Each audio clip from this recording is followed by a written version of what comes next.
Yang terhormat Bapak-Bapak, Ibu-Ibu, salam Pancasila. Bapak-Bapak, Ibu-Ibu yang melihat video saya ini, tolong jangan lupa subscribe, like, dan di-share. Sifatnya gratis. Pada hari Jumat tanggal 12 Agustus tahun 2022 ini, saya akan mengomentari Fadil Imran panik ketar-ketir atas penetapan Ferdy Sambo sebagai tersangka. Fadil Imran sebagai Kapolda Jaya mengambil alih kasus pembunuhan Brigadir Joshua dari Kapolres Jakarta Selatan. Dalam pemeriksaan perkara Brigadir Joshua, banyak mengatur perkara tersebut tidak ikut melibatkan Ferdy Sambo, hanya melibatkan Baradae, tembak-menembak dengan Brigadir Joshua, dan banyak kejanggalan-kejanggalannya.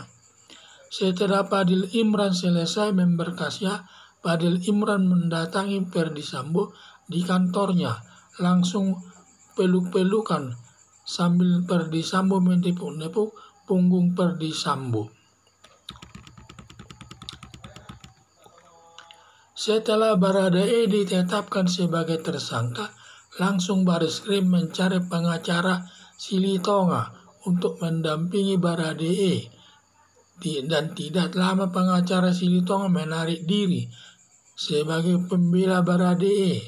Selanjutnya Bareskrim menunjuk pengacara Diolipa mendampingi tersangka Baradae.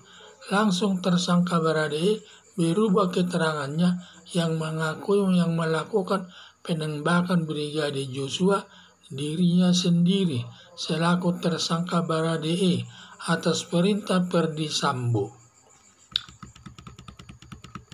Perubahan keterangan Baradae, dulunya polisi tembak polisi, dirubah benar Baradae menembak Brigadir Joshua atas perintah atasannya, Ferdy Sambo. Lalu Kapolri Listio Sigit menetapkan Ferdy Sambo jadi tersangka. Setelah Kapolri menetapkan Ferdy Sambo sebagai tersangka Fadil Imran panik bisa ditetapkan sebagai tersangka seperti Ferdy Sambo, karena waktu Fadil Imran memeriksa Ferdy Sambo tidak ikut tersangkut dalam penembakan Brigadir Joshua.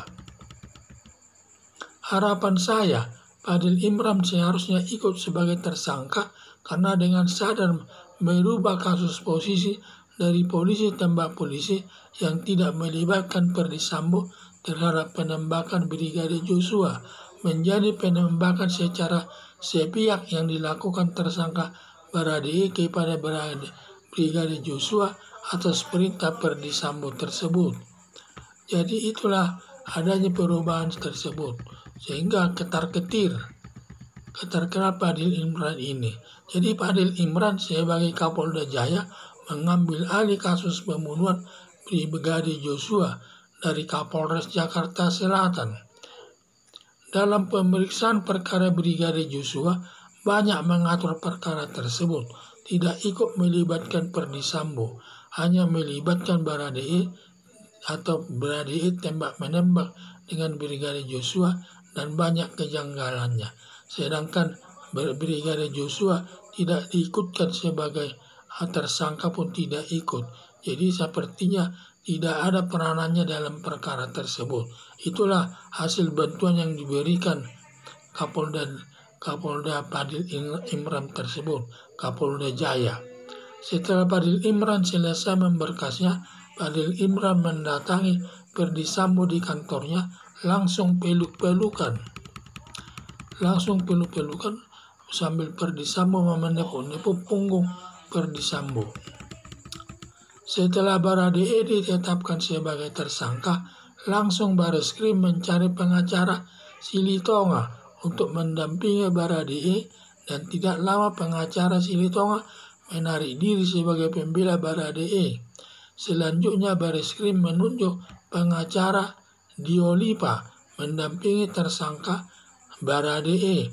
Langsung tersangka Baradae merubah keterangannya yang mengaku yang melakukan penembakan Brigadir Brigadir Joshua dirinya sendiri selaku tersangka Baradae atas perintah Ferdy Sambo. Perubahan keterangan Baradae, dulunya polisi tembak polisi, dirubah benar Baradae menembak Brigadir Joshua atas perintah atasannya. Lalu Kapolri Listio Sigit menetapkan Ferdy Sambo jadi tersangka. Setelah Kapolri menetapkan Ferdy Sambo sebagai tersangka, jadi Imran Panik bisa ditetapkan sebagai tersangka seperti Ferdy Sambo, karena waktu Fadil Imran memeriksa Ferdy Sambo tidak ikut tersangkut dalam penembakan Brigadir Joshua. Harapan saya Fadil Imran seharusnya ikut sebagai tersangka karena dengan sadar merubah kasus posisi dari polisi tembak polisi yang tidak melibatkan Ferdy Sambo terhadap penembakan Brigadir Joshua menjadi penembakan secara sepihak yang dilakukan tersangka Baradae kepada Brigadir Joshua atas perintah Ferdy Sambo. Sekian dan terima kasih.